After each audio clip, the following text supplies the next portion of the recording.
გაიხადე და ჩამოცვი შენი სხეული. მე ჩემი ლექსის კაბით შევმოსავ მას. ხო, გაიხადე და ჩამოცვი შენი სხეული. თორემ ისე მძიმეა.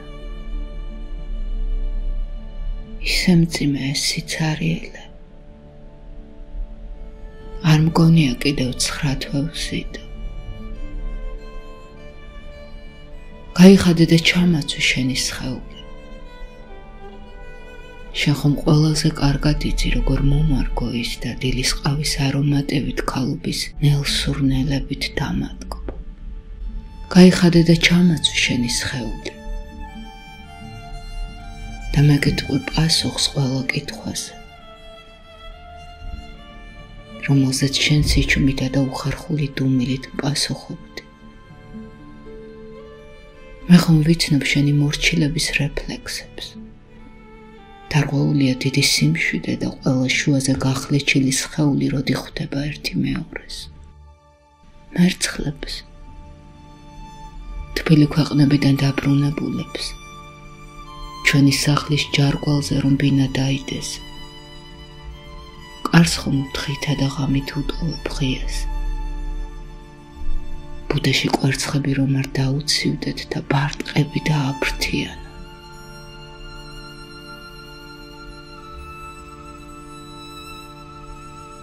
იცი, როგორი სიმშვიდე მენატრება. ბავშვობაში ჩემს გაოცებას თოვლის ფანტელების სიმრავლით გამოწვეულს, რომ შემოაგებე და მითხარი. მოგეშინია.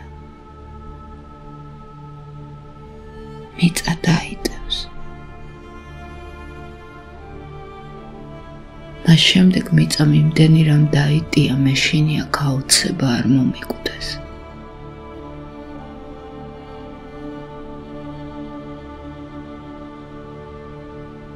იცი, სიკვდილზე ფიქრი გადავაფიქრებინე მამას.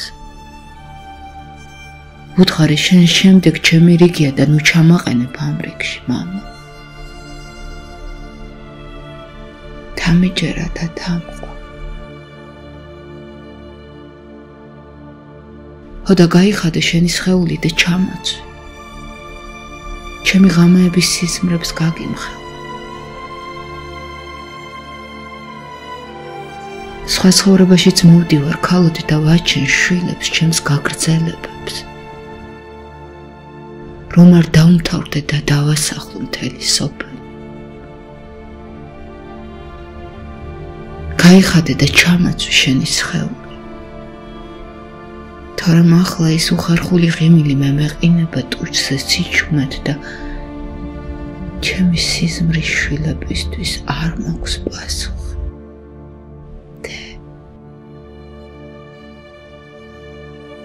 ძნელია დედოფალ.